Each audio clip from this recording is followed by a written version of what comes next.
नमस्कार विद्यार्थी मित्रांनो. तर कोर अकॅडमीमध्ये तुमच्या सगळ्यांचं स्वागत. मी गजानन बस्के.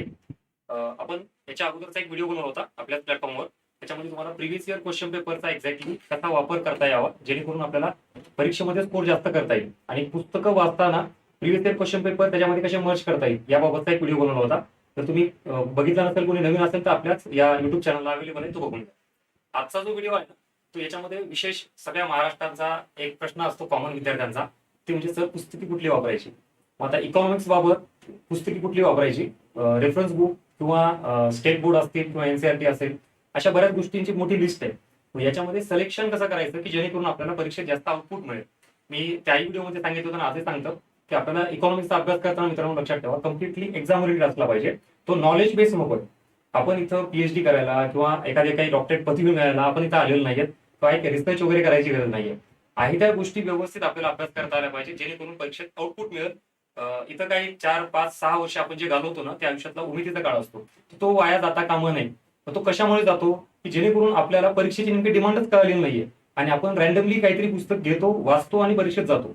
बरोबर. म्हणजे पुस्तकं सगळे मार्केटमध्ये चांगली आहेत, पण त्या पुस्तकामध्येही आपल्याला प्रीसाठी कुठली, मेन्ससाठी कुठली, त्याच्यात राज्यसेवाला कुठली, कंबाईनला कुठली, बरं त्याच्यामध्ये ही सगळंच्या सगळं पुस्तक वाचायचं का सिलेक्शन ऑफ टॉपिक करणं गरजेचं आहे. असा जो अप्रोच आहे ना, तो आज आपला क्लिअर होईल. ओके, चलो सो लेट स्टार्ट. आपल्याला काय करायचंय, राज्यसेवा असेल किंवा कंबाईन असेल, इकॉनॉमिक्स या विषयाबाबत नेमकी कुठली पुस्तक वाचायची. आता बुक लिस्ट तर प्रत्येक जण देतो, फार मोठी आहे, पण त्याच्यात नुसतं बुक लिस्ट दिल्या म्हणजे संपलं नाही ना. एखादं पुस्तक आहे समजा आपण दिलं आणि ते वाचलं असं नको, तर त्यातलं कुठलं वाचायचं हे इम्पॉर्टंट आहे. ठीक आहे, चलो सो या गोष्टी आपण स्टार्ट करूया. पूर्व परीक्षा असेल आणि मुख्य परीक्षा असेल अशी दोन कॅटेगरी केलेली आहे. जर आपल्याला तुम्ही आता येणारी परीक्षा टार्गेट करत असाल, समजा आता ऑक्टोबरची आहे किंवा जूनची आहे राज्यसेवेची आणि ऑक्टोबरची कंबाईनची आहे, मग कम्प्लिटली ज्या विद्यार्थ्यांनी या परीक्षा फोकस केल्यात, सो मित्रांनो मला सांगा, आता वेळ फार कमी आहे, त्यांनी मुख्य परीक्षा जरी सोबत जर घेतली आणि त्याचाही अभ्यास करत बसला तर तुम्हाला इकडे प्रिलिमला प्रॉब्लेम याची शक्यता आहे. ज्यांचं टार्गेट 2 वर्षानंतर किंवा काय अजून 1-1.5 वर्षानंतरचं आहे, त्यांनी ठीक आहे मेन्स पासून स्टार्ट करावं. पण आता जूनची परीक्षा आहे, ऑक्टोबरची परीक्षा आहे, ही जर टार्गेट असणारी जी काही लोकसंख्या आहे आपली, जो वर्ग आहे लोकसंख्या म्हणण्यापेक्षा विद्यार्थी, तर त्यांनी काय केलं पाहिजे, फक्त आणि फक्त पूर्व परीक्षा टार्गेट केली पाहिजे. दॅट्स इट, दुसरं काहीच नाही. मग अशा जर गोष्टी टार्गेट करायच्या असतील तर पुस्तकं कुठली. माझा यातला पुढचा पॉईंट बघा, तुम्हाला पूर्व आणि मुख्य याच्यातला फरक तर आधी क्लिअर झाला पाहिजे. एखाद्या वेळेस आपण काय वाचतो, पूर्व परीक्षा आणि मुख्य परीक्षा याच्यातला डिफरन्शिएट करता आला पाहिजे आणि मगच पुस्तकातून काय निवडायचंय आणि काय सोडायचंय हे तुम्हाला कळेल. बघा, पूर्व परीक्षा जर बघितलं तर सिलेबस जवळपास, हा आपल्याला टॉपिक म्हणतोय मी, जवळपास म्हणजे टॉपिक, त्याची डेप्थ वेगळी वगैरे, तेच टॉपिक आहे. म्हणजे सार्वजनिक वित्त पूर्व परीक्षेला पण आहे, मुख्य परीक्षेला पण आहे, राष्ट्रीय उत्पन्न आहे दोन्हीला आहे. तुम्ही बघा आरबीआय दोन्हीला म्हणता येईल आपल्याला, राईट. जर असं असलं तरीही एकतर इथंही जवळपास 15 ते 18 टॉपिक आपल्याला येतील. इथं सुद्धा टॉपिक आणि सब टॉपिक जर बघितलं तर 15 ते 18 एवढे टॉपिक्स म्हणतोय मी, हे इकडे येतील आणि हे सुद्धा इकडे येतील. एवढे टॉपिक आपल्याला दोन्ही नाही करायचे. पण मेन डिफरन्स काय माहिती का, प्रश्नांची संख्या जर बघितलं तर पूर्व परीक्षेला तुम्हाला एवढा सगळा सिलेबस वाचायचा, एवढे सगळे टॉपिक करायचे आणि प्रश्नांची संख्या मात्र फक्त 15. आता आयोगाला किती चान्स आहे की तुम्हाला एका टॉपिकवर किती छोट्या छोट्या घटकावर किंवा एका ऑड साईडवर प्रश्न विचारायचा चान्स पूर्व परीक्षेला. आणि मुख्य परीक्षेला बघितला तर तेवढाच सिलेबस म्हणा समजा, तुलनेने त्याची जरा खोली जास्त असते, डेप्थ, पण पूर्व परीक्षेच्या तुलनेत प्रश्नांची संख्या मात्र खूप जास्त असते. जर इकडे एसटीआयला बघितला तर 55 प्रश्न आले आणि इकडे राज्यसेवेला 110 प्रश्न. मग मुख्य परीक्षेला सिलेबस जो आहे त्या प्रत्येक घटकावर तुम्हाला प्रश्न अभ्यास केला की प्रश्न सॉल्व्ह करता येईल. पूर्व परीक्षेत तसं नाहीये. जो टॉपिक केला जेव्हा प्रश्न आलाच नाही तर असं होतंय, कधी कधी दारिद्र्यावर प्रश्नच नसतो, कधी कधी बेरोजगारीवर एक पण प्रश्न नाही, कधी कधी राष्ट्रीय उत्पन्न पूर्ण स्किप केलेलं आहे, असं पूर्व परीक्षा तुम्हाला पाहायला मिळतं. आणि मुख्य परीक्षेला बघितला तर जेवढे टॉपिक सब टॉपिक दिलेत ना, त्या प्रत्येकावर आयोग प्रश्न विचारतात, त्याचा ठराविक वेटेज ठरलेलं आहे. हा जो मेन डिफरन्स आहे दोघांमधला, की तुम्हाला पूर्व परीक्षेला अभ्यास करूनही आउटपुट मिळत नाही, कारण आवाका फार मोठा आहे आणि प्रश्नांची संख्या छोटी आहे. मुख्य परीक्षेला आवाका जरी मोठा असला, प्रश्नांची संख्या तेवढीच मोठी आहे, त्याच्यामुळे आउटपुट मिळायचा चान्स खूप जास्त कुठे आहे, मुख्य परीक्षेला. मग अशा जर गोष्टी असतील तर सर आम्ही मुख्य परीक्षेला गेलं तरच मग मार्क्स मिळू ना, पूर्व परीक्षा तिकडे आपली निघत नाहीये. म्हणून सोल्युशन आपल्याला या पूर्व परीक्षेला जर काढायचं असेल तर आता दुसरा महत्वाचा पॉईंट आहे दोघातला डिफरन्स. बघा, कशातला, पूर्व परीक्षा आणि मुख्य परीक्षा. हा सुद्धा मित्रांनो तुम्हाला आतापर्यंत जे जुने विद्यार्थी हा व्हिडिओ बघत असतील त्यांना क्लिअर कट जाणवेल की खरंच प्री आणि मेन्स मध्ये हा डिफरन्सच कधी केला नव्हता आपण. आणि त्याच्यामुळे हा डिफरन्स जोपर्यंत करणार नाही तोपर्यंत प्री एक्झामला काय लागतं ते तुम्ही पुस्तकातून काढूच शकत नाही, कारण तुम्ही सगळं वेग करताय आणि एकत्रित करताय सगळं. आता बघा हा डिफरन्स पूर्व परीक्षेला बघितलात ना, तर प्रश्नांचा पॅटर्न कसा दिसतो तुम्हाला माहिती का, जो बऱ्यापैकी थोडा फॅक्च्युअल म्हणूयात किंवा इझी पॅटर्न मध्ये. एखाद्या गोष्टीची सुरुवात कधी झाली, वर्ष, त्याची स्थापना किंवा त्याचं ठिकाण, त्याच्यानंतर एखादी समिती असेल, त्याचे अध्यक्ष, ती कधी स्थापना झाली समिती, त्यांनी अहवाल कधी सादर केलाय, असे प्रश्न आहेत. त्याच्यानंतर मग त्याचे सदस्य, बघा ना राष्ट्रीय उत्पन्न समितीची स्थापना कधी झाली, कितीतरी वेळा प्रश्न आलाय. मग त्याचे सदस्य कोण, त्याचे अध्यक्ष कोण, किंवा दारिद्र्य विषयकच्या समित्या, त्याचे किती प्रश्न तुम्हाला दाखवून, असे साधे प्रश्न आहेत. त्याच्यानंतर मूलभूत संकल्पना, त्याचा अर्थ किंवा त्याची व्याख्या, मग सीआरआर, कॅश रिझर्व्ह रेशो. आता एक सरळ प्रश्न सांगतो तुम्हाला आयोगाचा, की व्यापारी बँकांना आरबीआय कडे रोख स्वरूपात जी ठेवी ठेवावी लागते त्याला काय म्हणतात, हा आयोगाचा प्रश्न आहे. आणि ऑप्शन आहे तुम्हाला सीआरआर, एसएलआर, बँक रेट वगैरे वगैरे असे. इथं काय पाहिजे तुम्हाला माहिती का, बेसिक अंडरस्टँडिंग. खूप जास्त डेप नसली तरी चालतं, पण एखादी संकल्पना ती क्लिअर झाली पाहिजे. आता मात्र इथून तुम्हाला पूर्व परीक्षेला अजून एक थोडं ऍडिशन काय करावं लागेल बघा, कन्सेप्ट बाबतीत म्हणतो आम्ही, अंडरस्टँडिंग, ऍप्लिकेशन आणि कोरिलेशन. आयोग काय करतो, आधी आतापर्यंतचा पॅटर्न होता याच्यावर खूप जास्त प्रश्न असायचे, तुम्हाला संकल्पना समजली का नाही हे आयोग चेक करायचं. आता आयोग काय करतं माहिती का, याच्याकडे चाललंय ऍप्लिकेशनकडे. मग तुम्हाला संकल्पना समजली ठीक आहे, पण ती इम्प्लिमेंट करता येईल का. जसं मागे मी तुम्हाला सांगितलं बघा, आता सीआरआर, एसएलआर हे जे आहे ना, हे रेट काय कळाले, पण मी कधी वाढवतो कधी कमी करतो, हे असे जे प्रकार आहेत तुम्हाला ते करतात. आणि त्याच्यानंतर कोरिलेशन म्हणजे डिफरन्स बिटवीन टू कन्सेप्ट. मग सीआरआर काय आणि एसएलआर काय आपण सेपरेटली अभ्यास करतो, पण परीक्षेत असा प्रश्न आला तर म्हणजे नेमका दोघातला फरक काय, डिफरन्स बिटवीन सीआरआर आणि एसएलआर आता सांगता येईल का. म्हणजे व्यापारी बँकांना रोख स्वरूपात जी ठेवी ठेवावी लागते आरबीआयकडे, दॅट इज कॉल्ड सीआरआर. व्यापारी बँकांना स्वतःकडेच जे पैसे ठेवावे लागते, मग दॅट इज कॉल्ड एसएलआर. हा दोघातला फरक क्लिअर झाला पाहिजे. ओके, जीडीपी म्हणजे काय सेपरेटली माहिती आहे आपल्याला, जीएनपी म्हणजे काय सेपरेटली आहे. दोघातला फरक सांगा बरं. असा कुठला एकाच कीवर्ड मध्ये एका शब्दात सांगता येईल की दोघातला फरक आहे म्हणून, कधी कळून आपल्याला. मग पण ह्याचं प्रमाण मात्र थोडं कमी आहे, याच्यावर खूप जास्त प्रिलिमला फोकस असतो. अंडरस्टँडिंग, समजून घ्या कन्सेप्ट. ओके, चलो हा झाला एक पॅटर्न इथलचा. आता या मुख्य परीक्षा इथं जर बघितला ते मी कीवर्ड्स काढले. आता हे मी स्वतःहून कुठलेच काढलेले नाहीत, सगळे मागच्या वर्षीच्या प्रश्नपत्रिका घेतल्या, त्या व्यवस्थित अनालिसिस केल्या, त्याच्यातून तुम्हाला हे सगळा क्रक्स काढून देतोय. त्याच्यामध्ये बघा तुम्हाला प्रश्न कसे दिसतील, पार्श्वभूमी, वैशिष्ट्ये, उद्दिष्टे, कारणे, परिणाम, समस्या, उपाययोजना, धोरण, हा मुख्य परीक्षेचा इथं तुम्हाला पॅटर्न पाहायला मिळतो. हे कधी कळेल आपल्याला, जेव्हा प्रश्नपत्रिका वाचा, समजून घ्या आणि मग प्री आणि मेन्स मधला फरक कळतो.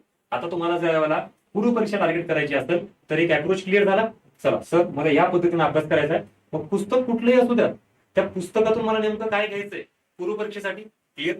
आता तुम्ही जर मुख्य परीक्षेला असाल तर इथं याच्यावर थांबून अजिबात चालणार नाही. आता तुमचा अप्रोच काय पाहिजे माहिती का, हा वाला अप्रोच पाहिजे. तुम्ही ते पुस्तक वाचताना एखादा टॉपिक जर घेतला, समजा फॉर एक्झाम्पल एलपीजी टॉपिक, मग नवीन आर्थिक धोरण, मग इकडे बघा ना त्याची पार्श्वभूमी काय, 1991 वित्तीय संकट का आलं, 1990 ला का नाही आलं, बरं 85 ला का नाही आलं, बरोबर आहे, कधी विचार केलाय का असा. 1991 लाच का आलं, मग ही पार्श्वभूमी झाली. 47 पासून ते 91 पर्यंत नेमकं सरकारचं काय धोरण चुकलं, बरं 1991 ला एक्झॅक्टली तिथं काय झालं, मग सोव्हिएत रशियाचं विघटन, आखाती युद्ध, बरोबर. हा जो प्रकार आहे ना, हे तुम्हाला माहिती पाहिजे. ही झाली मेन्सची टाईप. मग आता आपण पूर्व आणि मुख्य मधला फरक समजून घेतल्यानंतर पुस्तकं तीच आहे. बघा मी नेहमी सांगत असतो, इतकी वर्ष झालं तुम्ही अभ्यास करताय, दर वर्षी आयोगाचा सिलेबस बदलतो का, अजिबात नाही. मग सिलेबस तोच, पुस्तके तीच, परीक्षा तीच, सगळं असूनही जर आपण पास होत नाही तर मग आयोग चुकतं का आपण चुकतो, विचार करायला पाहिजे. मग का आपण पास होत नाहीयेत, कारण पुस्तकं जरी तीच असली ना, त्याच्यातून नेमकं पूर्व परीक्षेला काय घ्यायचं आणि मुख्य परीक्षेला काय घ्यायचं. मग मुख्य परीक्षेला तुम्ही ह्या गोष्टींचा विचार केला पाहिजे. खरंच पार्श्वभूमी विचारलं जातं, करा आपण. पुढं वैशिष्ट्ये किंवा त्याचे उद्दिष्टे, कशामुळे आपण नवीन रिफॉर्म्स आणले, बरं आणल्यानंतर त्याच्यात काय काय बदल केला, बँकिंग सेक्टरमध्ये काय चेंज केला, इंडस्ट्री सेक्टरमध्ये काय केला, मग एमएसएमईवर नेमका काय परिणाम झाला, अर्थव्यवस्थेवर बघा इथं परिणाम, या एलपीजी रिफॉर्म्सचा परिणाम काय झाला. मग आपल्याला तेवढं फरक तर माहिती असते की चांगली गोष्ट झाली, पण नकारात्मक परिणाम, बरं त्याच्यातही उद्योग क्षेत्रावर, उद्योगामध्येही एमएसएमईवर, बरं ऍग्रिकल्चरवर काय परिणाम झाला, बरोबर. त्या अशा गोष्टी आपल्याला विचार करावा लागेल. त्याच्यानंतर आता काही अशा गोष्टी बघतोय आपण, कारण तुम्हाला विचारलं दारिद्र्य भारतात जे निर्माण होतं त्याच्यामध्ये कुठले कारण आहे तुम्ही सांगा. पण आता जर प्रश्न थोडा फिरवला आणि असं विचारलं, मला सांगा विशेषतः ग्रामीण भागामध्ये दारिद्र्य निर्माणास कारण कुठली? म्हणा सर आता आम्ही तेवढ्या पुढे जात नाही, झालं ना मग आपण जिथं थांबतो ना आयोग तिथून सुरू होत. तुम्हाला कारण एकूण भारतातील काय आहे हे कळालं, पण पर्टिक्युलरली ग्रामीण भागात का, शहरी भागात दारिद्र्याचे कुठले कारण आहेत? मित्रांनो अशा लेवलला तुम्ही ज्यावेळेला जाल ना तेव्हा तुम्ही बिलकुल म्हणजे कितीतरी पटीनं ह्याच्या स्कोरच्या पुढे असाल, तुम्ही कट ऑफच्या पुढे असाल. आणि हे पुस्तकातून त्याच पुस्तक आहे बघा, वेगळे काय असं रॉकेट सायन्स नाहीये की बाबा हे पुस्तक वाचलं म्हणजे पास होणार, ते पुस्तक मी म्हटलं तुम्हाला बऱ्यापैकी डेटा एक जवळपास 70 ते 80% हा कॉमन असतो, 10-20% 19-20 असतो. ओके, याच्यामध्ये तुम्हाला हे कारण वगैरे शोधता आले पाहिजे, परिणाम तुम्हाला लक्षात आले पाहिजे. त्याच्यानंतर काय समस्या आहेत नेमक्या भारतात, कशामुळे आपलं राष्ट्रीय उत्पन्न कमी आहे, दारिद्र्य कमी आहे, सॉरी दारिद्र्य जास्त आहे, राष्ट्रीय उत्पन्न कमी आहे, त्याचं काय नेमकं कारण आहे, काय समस्या आहे. बरं, उपाययोजना आणि धोरण हे तुम्हाला मुख्य परीक्षेला जास्त पाहायला मिळतं. म्हणजे एखाद्या गोष्टीवर सरकारने काही समजा दारिद्र्य निर्मूलन करायचं ठरवलं तर कुठलं धोरण वापरलं, बेरोजगारी कमी करण्यासाठी कुठलं धोरण वापरलं, गुंतवणूक वाढवली पाहिजे, त्याच्यामुळे रोजगार निर्मिती होईल, औद्योगिकरणाला चालना दिली पाहिजे, पायाभूत सुविधांचा विकास केला पाहिजे. मग सरकारची धोरणं उपाययोजना हा त्याच्यावर पाठ घेतो. आणि इथं हे जे म्हणतो तुम्हाला अंडरस्टँडिंग, ऍप्लिकेशन आणि कोरिलेशन हे तुम्हाला मुख्य परीक्षेला खूप जास्त करायचं. नुसतं समजून नाही घ्यायचं तर त्या कन्सेप्टचं ऍप्लिकेशन असेल आणि कोरिलेशन असेल. आता ह्याच गोष्टी ज्या मी तुम्हाला सांगितल्यात ना प्री आणि मेन्स मधल्या, तुम्हाला आता इथं बुक्स कडे नेतो आणि मग तुम्हाला हे करतो. जे तुमचा महत्वाचा प्रश्न असतो ना अख्ख्या महाराष्ट्राचा, सर पुस्तके कुठली वाचायची, मग ही घ्या लिस्ट, वाचा आता एवढी पुस्तकं. त्याच्यामध्ये स्टेट बोर्ड हे कंपल्सरी आहे, काही विषयच नाहीये. आता जे विद्यार्थी इंग्लिशला कम्फर्टेबल असाल त्यांनी एनसीईआरटी घ्या. आता पहिल्यांदा स्टेट बोर्ड क्लिअर करा. आणि दुसरं कोळंबे सरांचं आणि देशले सरांचं जे पुस्तक आहे मित्रांनो त्याच्यापैकी ठीक आहे ना कुठलंही एक घ्या. काही जणांचं कोळंबे सरांचं असतं, काही देशले सरांचं वापरतात, व्हॉट एव्हर, नो इश्यू. तुम्ही एक तर स्टेट बोर्ड कंपल्सरी करा आणि ह्या दोन्हीपैकी एक सुरुवातीला घ्या. दोन्ही एकत्र घेऊन काय होतं, कन्फ्युज होतं किंवा भरपूर होते, कव्हरच होत नाहीये. त्यामुळे आधी कुठलं तरी एक घ्या दोन्हीपैकी जे आपल्याला कम्फर्टेबल असाल. आता मात्र तुम्ही हे एक पुस्तक स्टेट बोर्डचं आपलं 11वी-12वीचं आणि कोळंबे सरांचं किंवा देशले सरांचं, त्यात पण पार्ट 1 त्याच्यात कोर इकॉनॉमिक्स आहे आणि पार्ट 2 मध्ये त्यांनी डेव्हलपमेंट म्हणजे सगळ्या योजना, आणि पार्ट 2 हा बऱ्यापैकी HRHT साठी कामाला येतो. त्यामुळे आपला मेन कोर पार्ट जो आहे ना इकॉनॉमिक्सचा तो 1 मध्ये आहे. ठीक आहे. आता याच्यानंतर हा झाला स्टेट बोर्ड आणि आपल्या कोळंबे आणि देशले सरांच्यापैकी एक पुस्तक. त्याच्यानंतर देसाई भालेराव असेल, दत्तसुंदरम, PD आणि रमेश सिंग. याच्यामध्ये देसाई भालेराव हे मराठी मधला सोर्स आहे पण बराच मोठा लेंदी आहे. सेम दत्तसुंदरम पण फार मोठं आहे पण ते इंग्लिश मध्ये, ते मराठी आहे त्याच्यामध्ये तुम्ही वापरू शकता, हे इंग्लिश मध्ये.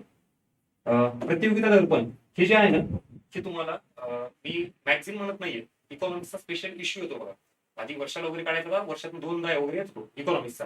तर तुम्हाला करंट साठी हे खूप जास्त उपयोगी, हे पण इंग्लिश आणि हिंदीमध्येच आहे, मराठीत नाहीये. आणि रमेश सिंग, सो रमेश सिंग बद्दल काय माहिती का, एकतर इंग्लिश मध्ये होतं त्यातही खूप जास्त आपल्याला MPSC ला ते आउटपुट नाही मिळत आहे. त्यात त्यांनी मराठीत काढलं पण मराठीत लँग्वेजचा प्रॉब्लेम आला जरा, त्यांनी फारच किचकट हे कन्सेप्ट वापरला. त्यामुळे हे जरा थोडं बाजूलाच ठेवा रमेश सिंगचं.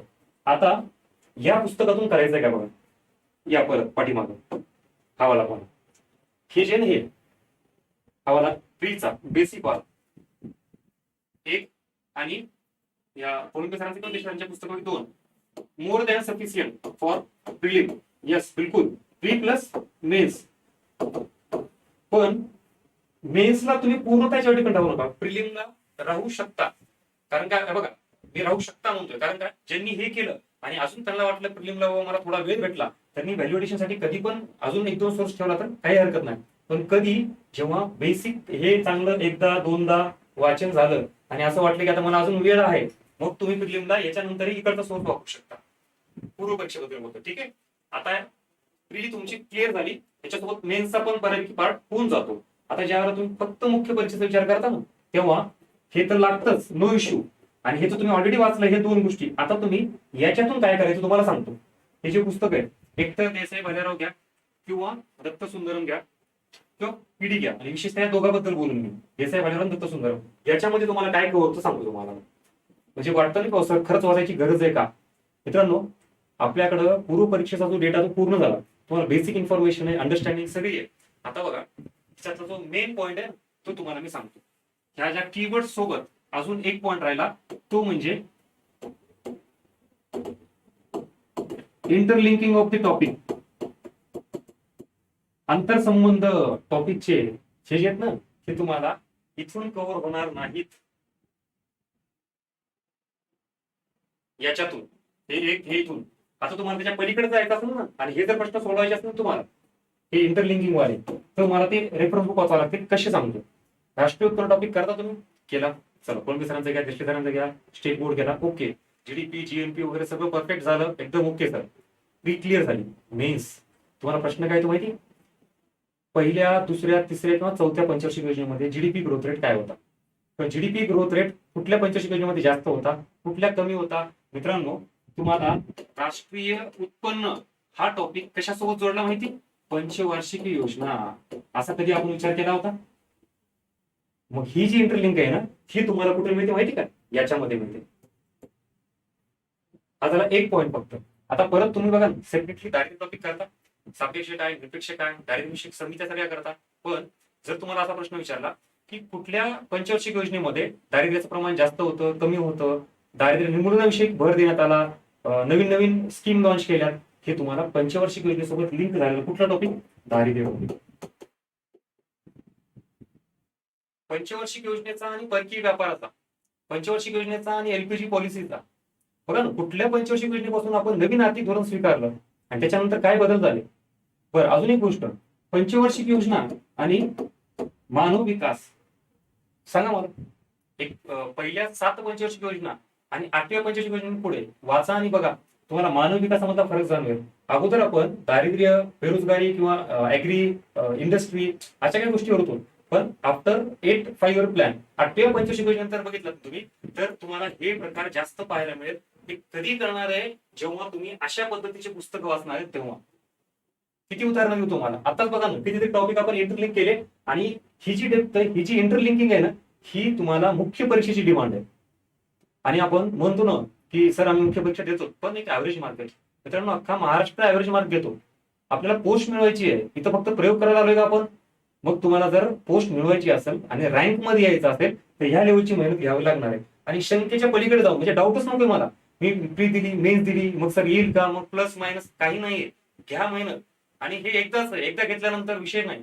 आणि पास नापासाच्या पलीकडे विचार करतो माणूस, ज्यावेळेला ह्या लेवलला जातो ना, ते निशंकपणे असतो की ठीक आहे, मी 100% पास होणार आहे. आणि हे तुम्हाला मी प्रूव्ह करून दाखवतोय. बघा फक्त मागच्या प्रश्नामध्ये का, व्हिडिओ झाल्यानंतर. हा पंचवार्षिक योजना आणि मानव विकास घ्या, दारिद्र्य घ्या, राष्ट्रीय उत्पन्न घ्या, कुठलंही घ्या तुम्हाला. परत तुम्हाला सांगतो मी, हे एलपीजी पॉलिसी हा सुद्धा टॉपिक तुम्हाला सगळीकडे लिंक आहे. याच्यामध्ये तुम्हाला बँकिंग टॉपिक लिंक होतो, याच्यामध्ये तुम्हाला इंडस्ट्री टॉपिक लिंक होतो, परकीय व्यापार लिंक होतो. सगळं इंटरलिंकेज वाला जो पार्ट आहे ना, तो तुम्हाला या रेफरन्स बुक मधून क्लिअर. आणि त्याचे कारण, त्याचे परिणाम, त्या पार्श्वभूमी, हा जो भाग आहे हा व्यवस्थित तिथं सांगितलेला असतो. आता तुम्हाला हा सगळा डेमो बघायचा असेल तर ऑब्व्हियसली स्टेट बोर्ड सगळ्यांकडे आहेत, आणि कोळंबे सरांच्या पुस्तके आपण सगळे वाचलेले आहेत. पण याच्यापैकी कुठलं तरी पुस्तक फक्त मी म्हणतो घेऊ नका, दुकानात जाऊन बघा. आणि मी जे म्हणतोय ना तुम्हाला, मुख्य परीक्षा, त्याचा सगळा सार तुम्हाला इथं पाहायला मिळतो. आणि माणूस त्या लेवलने विचार करायला लागतो की अरे खरंच, म्हणजे हा टॉपिक असाही असू शकतो, काय कमी आणि काय जास्त. आणि मग आपण या लेवलला जर गेलोच नाही, तर मग मुख्य परीक्षा कशी पास होणार. आणि आपण आयोगाला म्हणतो अवघड प्रश्न येतं, काहीतरी हेच होतं, इकॉनॉमिक्स अवघड आहे, काही नाही आहे. त्याच गोष्टी आहेत. आयोगाला जी गोष्ट लागते ती आपण करत नव्हतो, म्हणून आजपर्यंत मागे. आता इथून पुढे मात्र नसणार तुम्ही. इतरांच्या तुलनेत तुमच्या कितीतरी पटीने गोष्टी इम्प्रूव्ह होतील या व्हिडिओमुळे. बघा, आता असाच पद्धतीनं तुम्ही कुठलाही घ्या पॉईंट, मी जे सांगतो तुम्हाला, हे कारण, परिणाम, समस्या, ही उपाययोजना, धोरण, त्याच्यामध्ये इन डिटेल अनालिसिस केलेलं असतं. आणि हे गरजेचं आहे.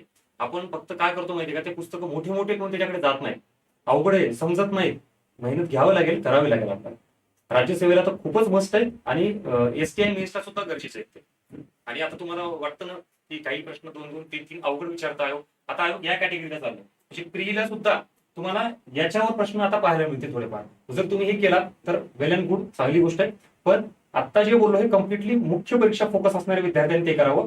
आणि ज्यांचं टार्गेट आता ऑक्टोबरचं आहे किंवा येणारी जून असेल, त्यांनी मात्र इथं जरी फोकस केला तर तुम्हाला मिनिमम 10 मार्क्स, मिनिमम म्हणतो मी, ते डेफिनेटली याच्या बेसिसवर तुम्हाला मिळतील. आता कोणाला 11 12 13 घ्यायचे असतील तर याच्यासोबत त्यांनी थोडं इकडेही लक्ष दिलं पाहिजे, किंवा अंडरस्टँडिंगच्या सोबत ऍप्लिकेशन, को रिलेशन हे पण केलं पाहिजे.